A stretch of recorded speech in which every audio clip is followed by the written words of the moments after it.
Hey everybody, welcome back to Let's Play The Lost Files of Sherlock Holmes. And we are in part 2.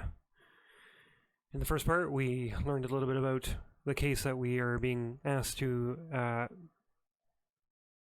assist Scotland Yard with, but a woman has been murdered. And they suspect that it may be the doings of Jack the Ripper. And they have asked us to help them out. So we have gone to the crime scene to take a look at what is going on. The inspector has said to note the findings with him. And, yeah. Unfortunately, a woman was murdered. Murder. So we need to look at the corpse, I think, first and foremost. A woman, approximately 25 years old, has had her jugular vein viciously slashed. This was certainly the cause of her death. There are several non-fatal gashes of her abdomen, abrasions on the back of her neck, and scratches on her left ring finger. The distinct odor of particular cloying and inexpensive brand of perfume pervades the body. My guess is that this kill is pretty fresh.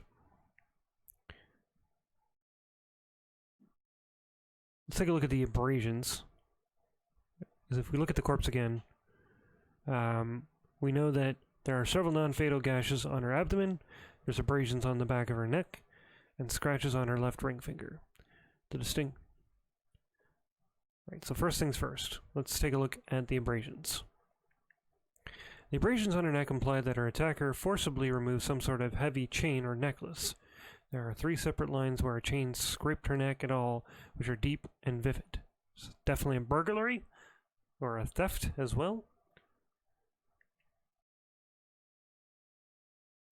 Now there are some knife wounds, I think we can look at as well. Yep, there we go. These wounds were clearly made with a short blade, perhaps the size and shape of a scalpel. Close observation reveals that the blade was serrated. There is a trace of white, powdery residue of unknown nature on the victim's coat, immediately beside what appears to be the first of the abdominal wounds. Can we look at the white powdery dew? Where's the... There's cigarette butts over there, but we don't want to look at that yet. Scratches, snakes... Oh, there we go. The substance was most probably of the murder weapon at the time of the attack. Thorough chemical analysis would most likely reveal its composition.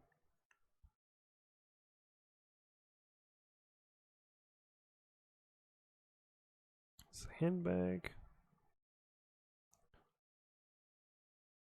Let's see, we can look at the corpse. We've looked at the white powdery dew. There's abrasions. Look at the abrasions. Right, same sort of thing. Ah, here, scratches. Let's take a look at that. A slight skin discoloration encircles the ring finger of her left hand and suggests the victim wore a ring. Scratches result from said ring being wrenched from her finger by the murderer. There's also a piece of paper here as well. It appears to be a common theater playbill. Let's pick it up.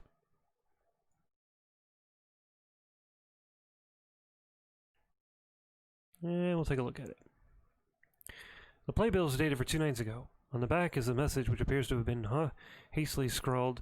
S. Meet me outside the stage door after the show. I have important news. B. Well, who's S and who's B?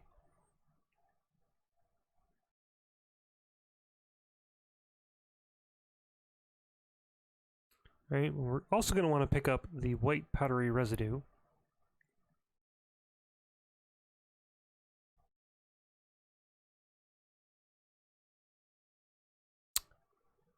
And we can take a look at that as well. The specimen was extracted from the wool of Sarah Caraway's dress. The sample was located at the point where the murderer first inserted the fatal blade. There's not enough of the substance to identify it unequivocally by eye, but it smells distinctly of camphor. An envelope is sufficient to hold a small amount. Neat.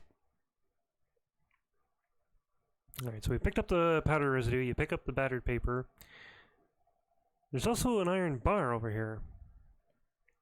This is a 2-foot section of iron pipe. Both ends are corroded by rust. There is a trace of red paint on one end. Let's pick that up as well. Take a look at it. This is a 2-foot section of iron pipe. Both ends are corroded by... Oh, yeah, same sort of thing. Okay, sorry.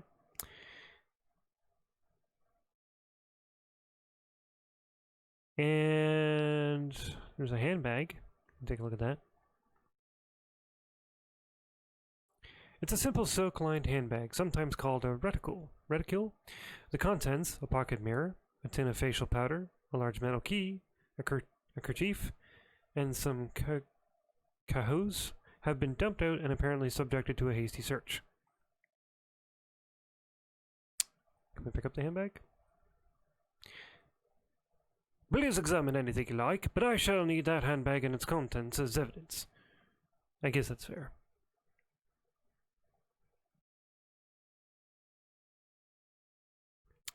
We also noticed some cigarette butts over here. Behind one corner of the crate are half a dozen cigarette ends, recently crushed into the dirt.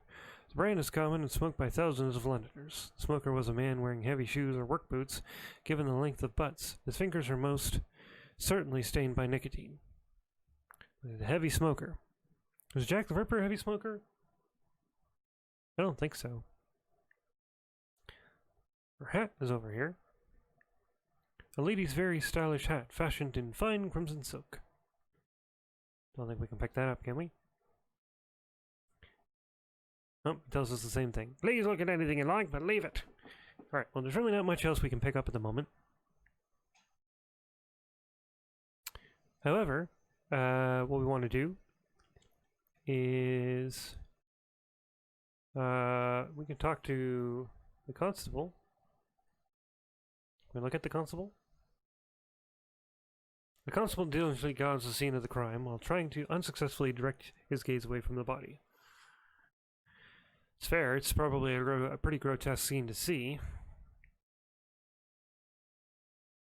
Is everything here exactly as you found it? Nothing's been moved since I arrived, Mr. Holmes. I rang up the inspector. He was just particular in his instructions. Touch nothing, he says. I've been standing here like a lump.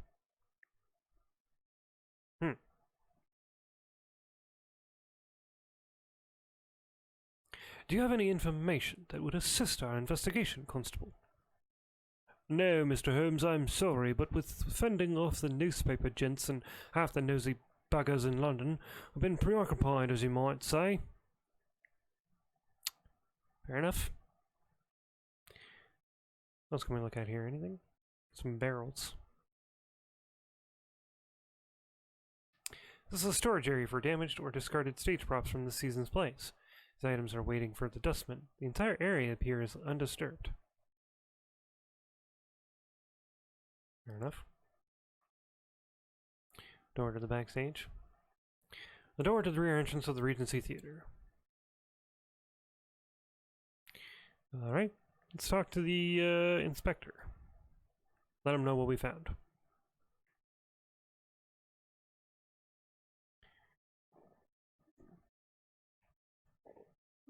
Is there anything you can... Alright, sorry. Is there anything you can tell me that isn't obvious from the scene, Inspector? Well, the deceased was in distress here at the theatre, name of Sarah Caraway.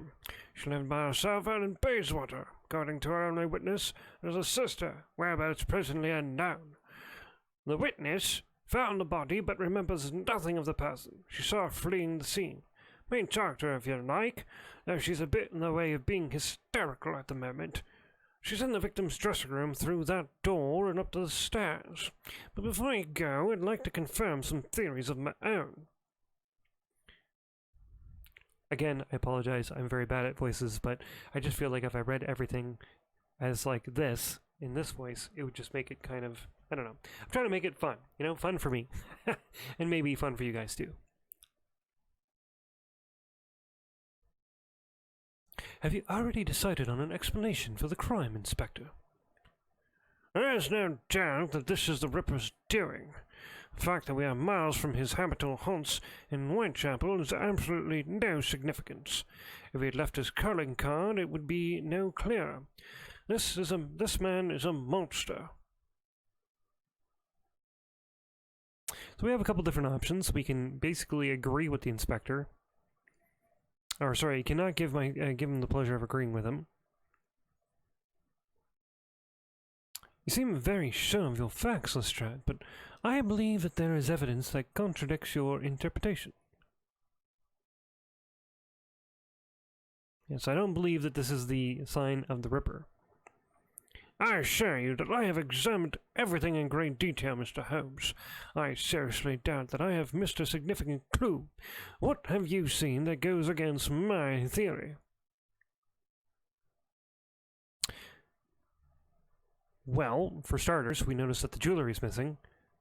We know that Jack the Ripper, if this is in fact the work of Jack the Ripper, then why would the victim's jewelry be missing? Right? Doesn't make sense. Jack the Ripper was all about killing women. He wasn't about killing women to take their jewels.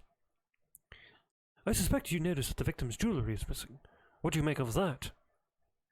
I presume you are referring to the abrasions on her neck and hand. As you well know, the Ripper takes selected items of jewelry from his victims. The further supports my case, Holmes.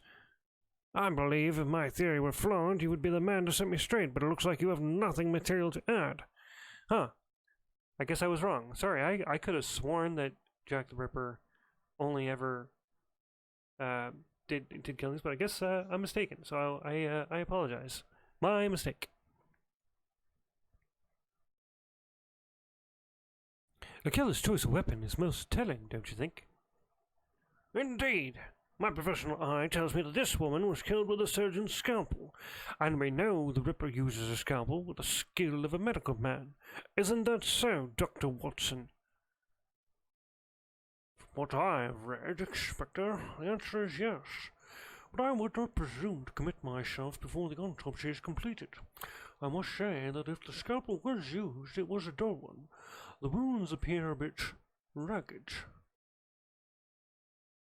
Well, that as may be, I am certain that the medical examiner will confirm my observation that a surgeon's scalpel was the instrument of death, Mr. Holmes. Do you have any credible reason to believe that the weapon was not a scalpel?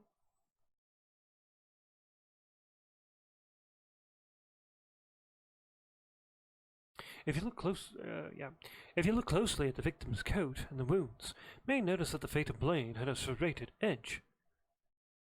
Dr. Watson, can one find a serrated scalpel in a physician's black bag? I regret, Inspector, that I know of no such instrument in the hands of any medical man.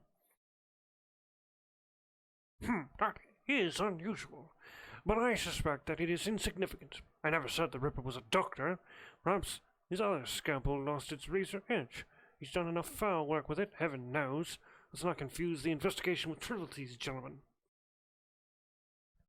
Perhaps the murderer was imitating the style of Jack the Ripper.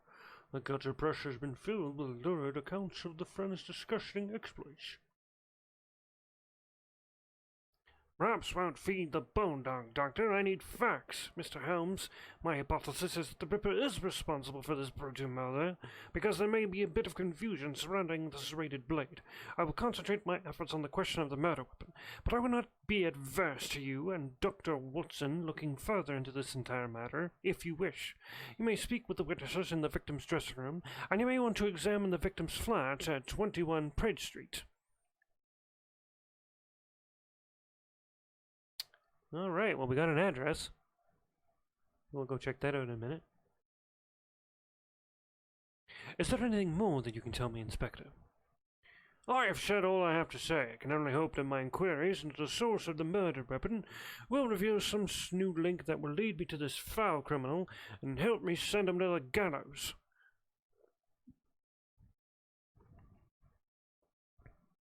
I hope I have seen something that I have overlooked, though I suspect the chance is remote. It appears I have little choice to save to report to the Yard that Jack the Ripper is no longer satisfied with hunting in Whitechapel. A citywide alert must be posted. Mr. Watson, what do you think?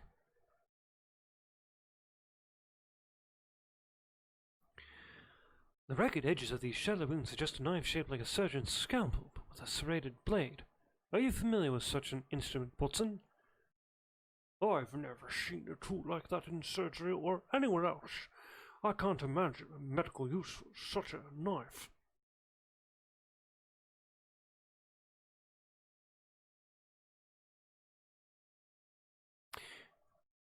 Is it your professional opinion that these wounds match those described in the official reports of the Whitechapel murders? I'm sure you are much more intimate with the gory details of those cases than I, Holmes. You seem to have the stomach for it. The only thing that is clear to me is that this unfortunate woman is the victim of something more ghoul than human. Don't be so certain, my friend. The mysterious and the monstrous are rarely the same thing.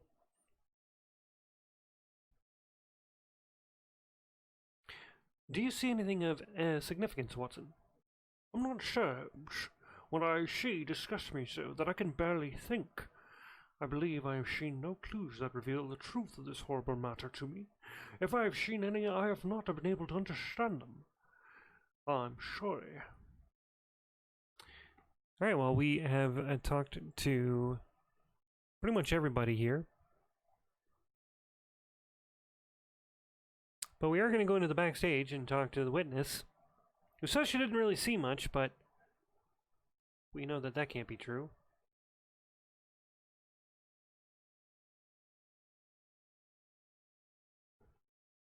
Careful not to step on the body.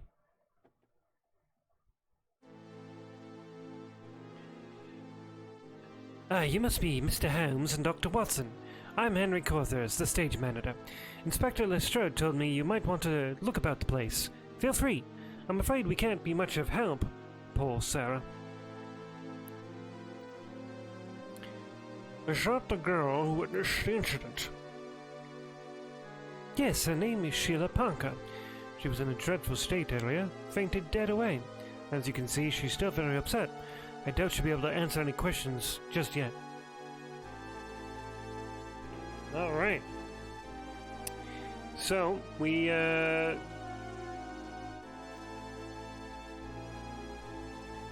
need to do some investigating. And talk to Sheila here. Let's take a look around. Sheila's obviously distraught, and understandably so.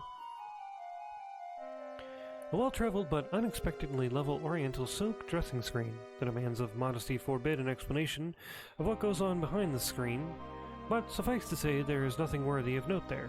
Now. Fair enough. There's a wardrobe.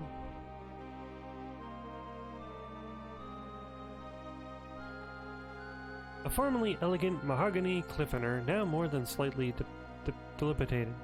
The two swinging grill doors are precariously hinged.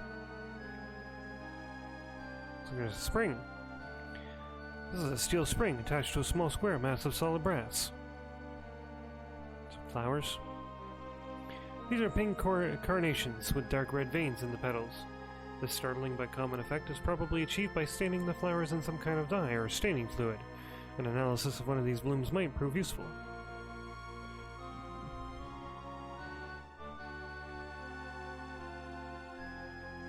This chest is closed and locked. There are scratches in the wood around the lock, deep enough to suggest that it has been forced open more than once.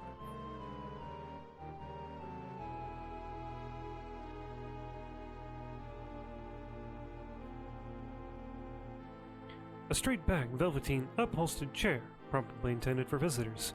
It's a bit worn and has seen better days, but the upholstery is not ripped, nor do any of the finishing tacks appear loose. Some pictures on the wall. Boxboard portraits of several notable London stage actors of the previous generation are glued securely to the wall. A perfume bottle. The perfume is called Eau de Seine. The label lists the address of the perfuming as Bell's Perfumery in Westminster. There's a ribbon around the bottle as if it were a gift. The door exits to the hallway that leads down the stairs into the alley. Above the door on the jamb is a noteworthy stain. The stain has the look and smell of Magasser hair oil. There is spattering around the stain indicative of a mild impact. A single black hair 2 inches long is caught in the oil.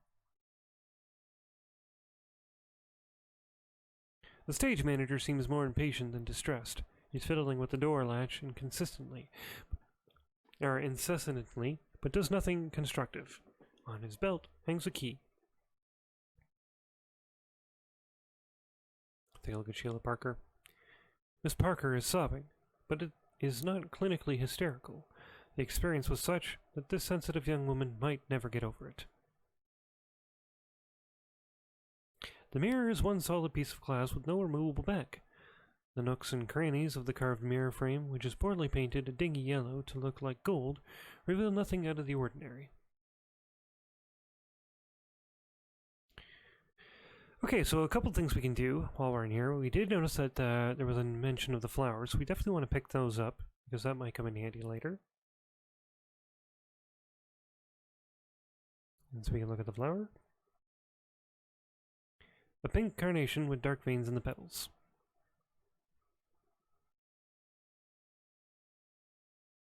And there's also a handwritten card that came with it. You can look at that. The note reads, Dear Sarah, what's in a name? A rose by any other name would smell as sweet. A secret admirer.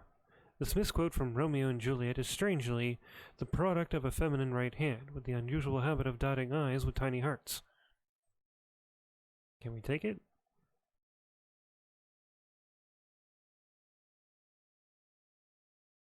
Might come in handy later. And so then we have the note.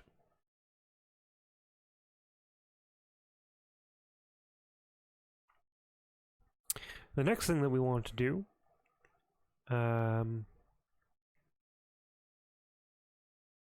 is we notice the spring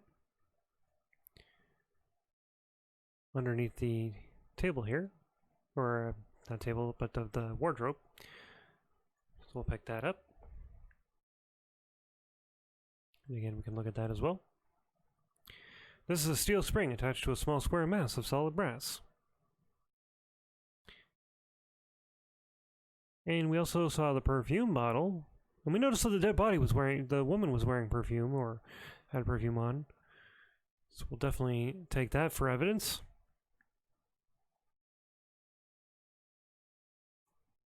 We can look at it. And it seems like it might have been a gift.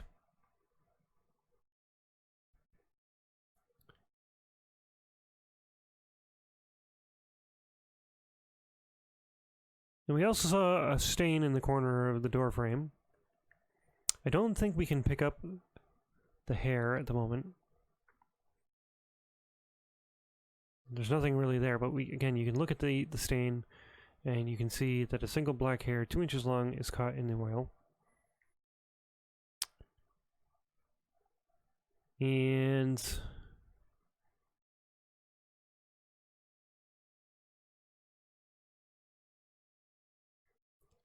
so we're going to try and talk to the woman.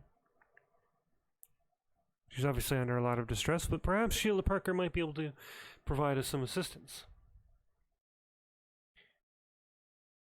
Miss Parker, I'm sorry to trouble you. Do you think you could bring yourself to describe what you saw?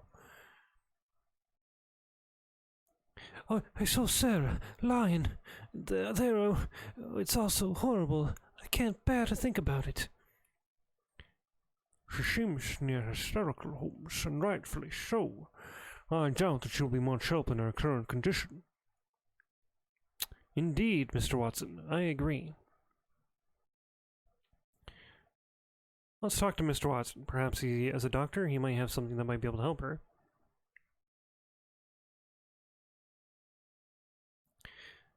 The woman's distress appears to be genuine, Watson. As a professional observer, would you say her behavior is that of a person who has suffered a terrible shock?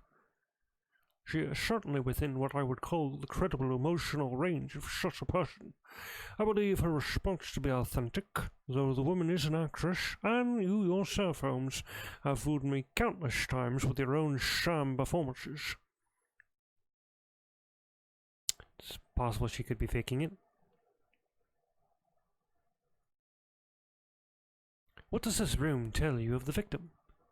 The portraits of actors from the past suggest that she was comfortable and happy in her profession.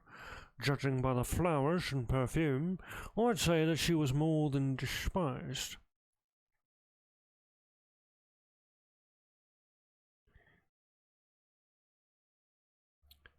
Watson, have you espied any new detail? Has a binding revelation struck your brain? I regret to admit, Holmes, that I am more confused now than when we arrived. Fair enough. Watson, do you have anything that might calm Miss Parker? Might as well have the benefit of her testimony, meagre though Lestrade claims it to be. Yes, Holmes, I'm certainly a potent sedative. A small dose ought to do it.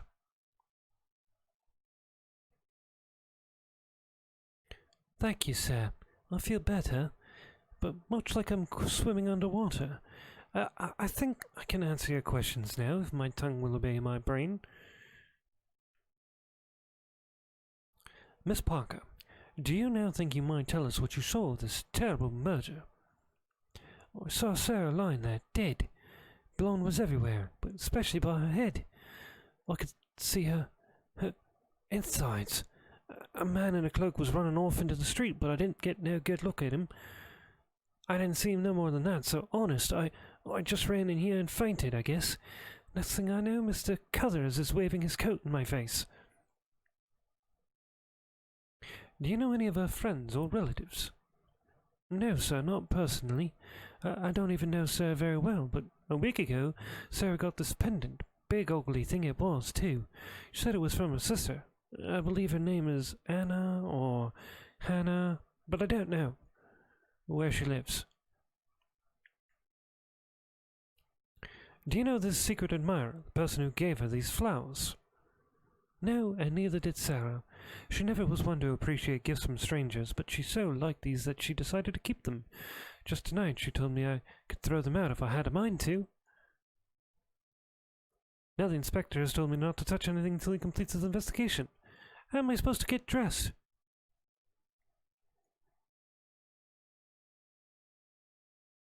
This perfume was a gift, wasn't it? Do you know who gave it to her? She said it was from a special friend, but I know nothing about him. He called for her here from time to time, but she was very secretive, always making sure everyone was away before she brought him up. As far as I know, he's the only man to see the inside of this room, other than Mr. Carruthers. I have no idea why she didn't want to show him off. Seems a little suspicious, don't you think? I found this playbill in the alleyway. Does this note written on the back mean anything to you? Let me see it. I wondered where that got to.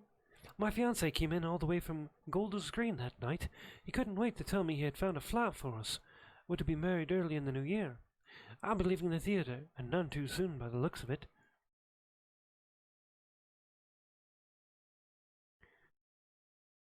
Do you know anyone who could be responsible for this brutal attack?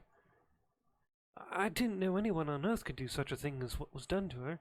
Now I know there's monsters in the wound for certain, but I can't believe they are friends of mine, or Sarah's for that matter. What was your relationship to Miss Carroway? I was her understudy. We're performing the play The Loves of Hattie Hill, and Sarah was the lead. I play Beth, a servant girl, but I understudy the lead in case. I can't bear to think about it. Can you direct me to anyone who might help me learn more about Miss Carroway? No, sir. I'm sorry. Like I said, I didn't know her very well. She was very protective of her personal life.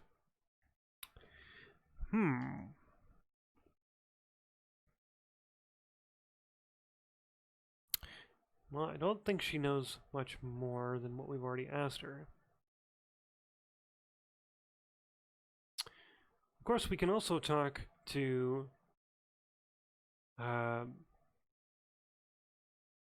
Mr. Henry here, but we'll do that in the next video.